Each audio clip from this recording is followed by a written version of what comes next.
मसीह यस्सु के बाबरकत नाम में आप सब बहन भाइयों की खिदमत में मैं सलाम अर्ज़ करता हूँ। रूहुल कुद्स को अक्सर कलीसियाएँ नज़रअंदाज करती हैं। हम रूहुल कुद्स को वो मुकाम, वो अहमियत नहीं देते जो रूहुल कुद्स को मिलनी चाहिए। रूहुल कुद्स को नज़रअंदाज करना ये एक गुनाह है जिससे हमें तौबा करने की ज़रूरत है।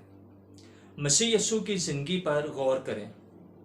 मसीह यस्सु की ज़िंदगी का एक मुख्तसर जायज़ा लेते हैं और देखते हैं कि रूहुल कुद्स मसीह यस्सु की अपनी ज़िंदगी में कितनी अहमियत रखता था। मसीह की पैदाइश से लेकर मसीह यस्सु के आसमान पे उठाए जाने तक मसीह यस्सु रूहुल कुद्स की ही गिरफ्त में रहे। मसीह यस्सु की पैदाइश ये रूहुल कुद्स के वसीले से हुई है। लूका की इंजील पहले बाब में इसका जिक्र है कि जब जिब्राइल फरिश्ता मुकद्दसा मरियम के पास आता है और उसे खुशखबरी देता है कि उसके बेटा होगा। मरियम चूंकि कुंवारी थी, वो हैरान होती है कि कैसे होगा, लेकिन जिब्राइल फरिश्ता उसको कहता है कि ये नामुमकिन काम रूहुल कुद्स करेगा। रूहुल कुद्स तुझ पर नाजिल होगा और इस सबब से वो मालूद मुकद्दस खुदा का बेटा कहलाएगा। उसके बाद मसीह यस्सु जब बपतिस्मा लेते हैं, वहाँ पर भी हमें रूहुल कुद्स नजर आता है। रूहुल कुद्स कबूतर की सूरत में मसीह यस्सु पर उतरता है। मत्ती की इंजील उसके चौथे बाब में जिक्र मिलता है हमें मसीह यस्सु की आजमाइश का, लेकिन मसीह को बियाबान में भेजने वाला रूहुल कुद्स ही था। मत्ती की इंजील चौथे बाब में इसका जिक्र है कि रूह मसीह यस्सु को जंगल में ले गया। और लूका की इंजील चौथे बाब में जिक्र है कि जब मसीह यस्सु उस बियाबान से आते हैं तो वो रूहुल कुद्स की कुव्वत से भरे हुए होते हैं।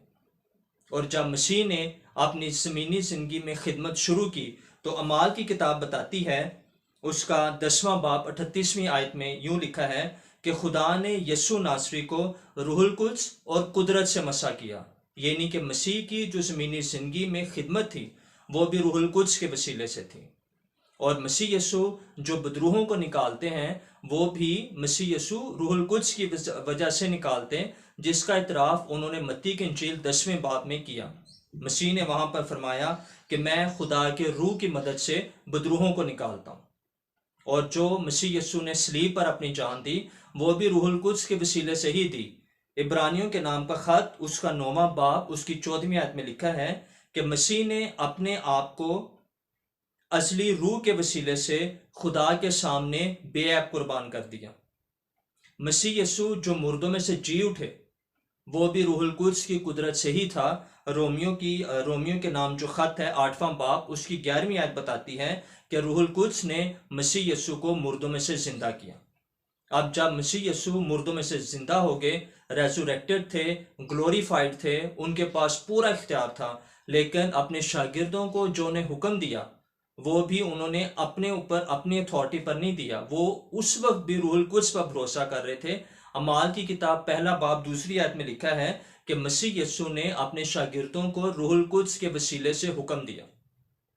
और शागिर्दों को जिनको मसीह ने ये कहा था कि उन्होंने तमाम दुनिया में जाकर अंजील की मुनादी करनी है, लेकिन लूका की अंजील 24वें बाब 49वीं आयत में लिखा है, मसीह ने फरमाया, और देखो जिसका मेरे बाप ने वादा किया मैं उसको तुम पर नासिल करूंगा, लेकिन जब तक आलम बाला से तुमको कुव्वत का लिबास ना मिले इस शहर में ठहरे रहो।